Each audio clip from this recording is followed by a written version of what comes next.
This van wasn't supposed to be seen. It sat in the corner of a Florida parking lot. No windows, no markings, just white metal and silence. And when it drove off, it left something behind. A single Polaroid photograph. A girl and a boy, bound, gagged, knees drawn tight. Behind them, the ribbed walls of their van. No one knew who they were. No one knew where it was taken. But one thing was clear. The girl looked just like Tara Kaliko. And Tara Kaliko had vanished a year before, riding her pink bike down the quiet New Mexico highway. She told her mom, "If I'm not back by noon, come looking for me." Noon came, and Tara was gone.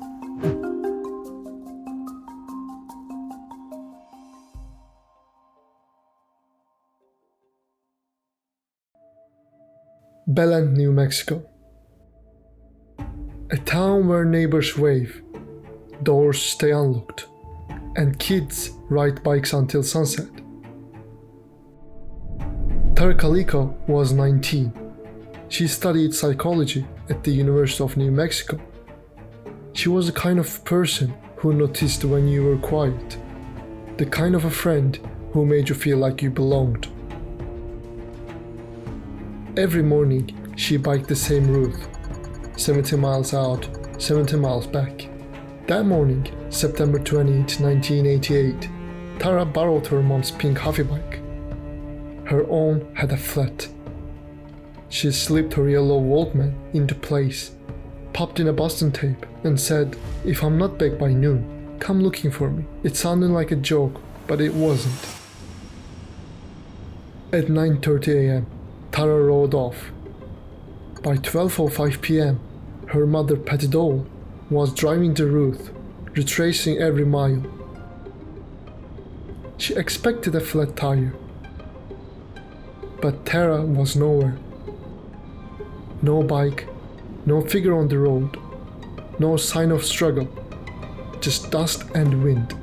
As dusk settled in, fear turned heavy, and then a knock at the door. Two officers stood outside. One avoided eye contact, the other flipped open his notepad. "We haven't found her, but we did find something." Patty listened. The pink bike was still missing. Tara hadn't made it to tennis. Her room was untouched. That's when Patty knew something terrible had happened. 2.5 miles south of Rio Communities, searchers found tire tracks. They had spun out sharply. Beside them, bicycle tracks that veered into gravel. Then a yellow Walkman. The same one Tara had that morning. Farther up the road, a cassette tape, Boston. It felt like a trail, one Tara may have left behind, knowing someone might need to follow it. Witnesses came forward, one after another.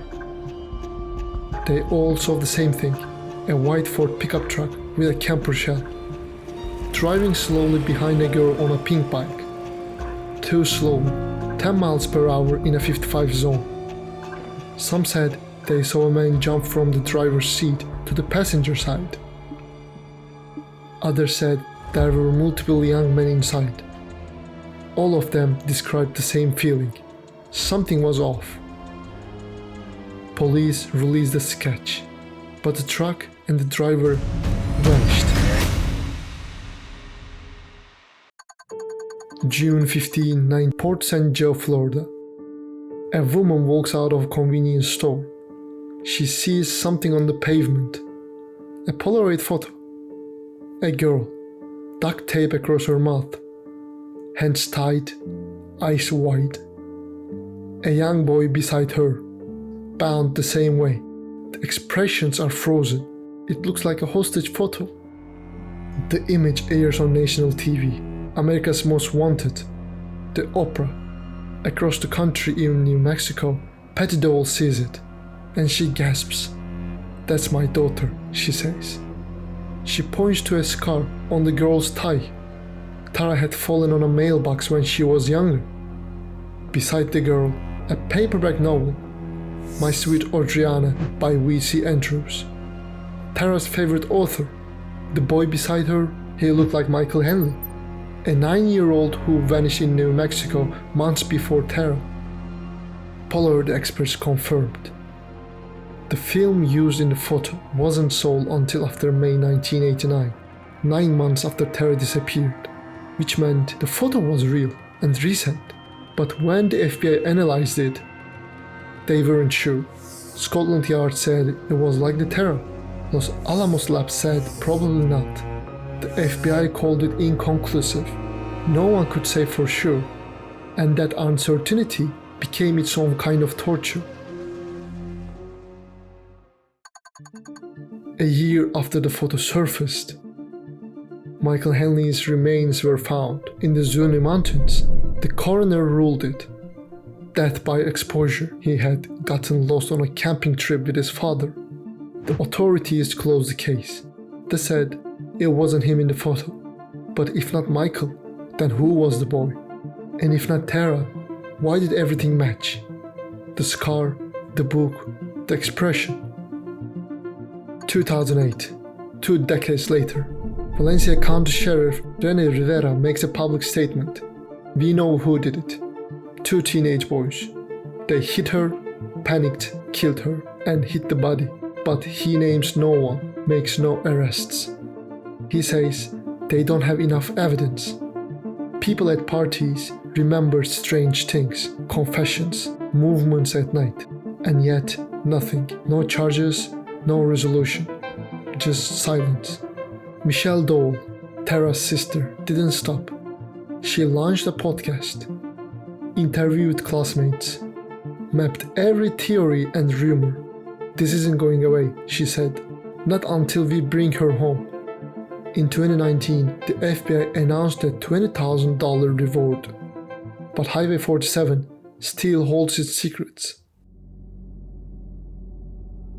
2 more Polaroids appeared, one on an Amtrak train, one in California. They were eerie, similar, girls gagged, blurred. One image had a number scratch on a book spine. Investigators tested 200 variations. None led anywhere. Time moved on, but in New Mexico, the road still stretches, the wind still blows, and the law has limits. Statutes of limitations apply to many crimes, but not murder. Some say the boys who did it still live nearby. They go to work, they raise families. Others say Tara was taken far away, kept alive for months, then killed quietly. Tara Calico wasn't a statistic. She loved psychology. She loved organizing. She loved helping people who felt invisible. She had dreams, and she never got to finish them. Maybe the Polaroid is her, maybe it's not. But what matters is that someone took her, and someone knows. You can still hear the wind on Highway 47.